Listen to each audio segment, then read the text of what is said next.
Donald Trump has been very vocal over the last few days, attacking Joe Biden relentlessly about what's happening in Afghanistan. I mean, Trump almost seems happy about what's happening over there because he finally gets to pin something on Joe Biden.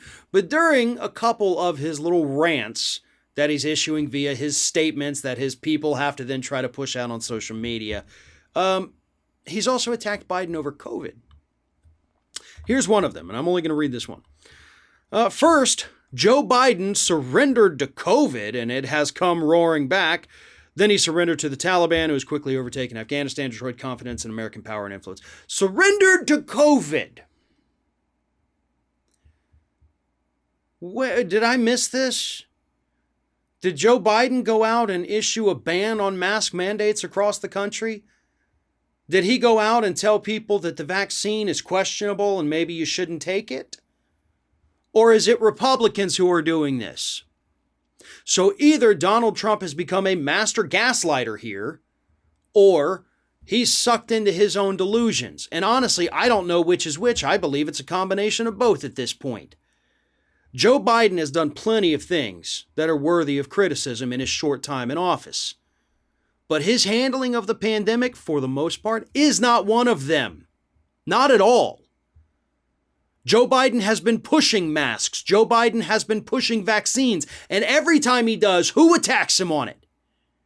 It's the Republicans. It's people like Trump, who, by the way, story came out last week saying that those closest to Donald Trump say he's afraid to encourage his supporters to get vaccinated because he thinks they'll turn against him.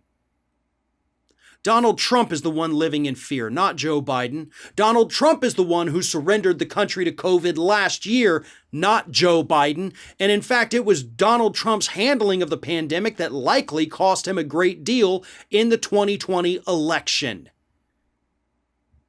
He's the quitter. He's the one who surrendered. He's the one who refused to protect the nation when the opportunity was handed to him. There's not a whole lot that I would defend Joe Biden on, okay?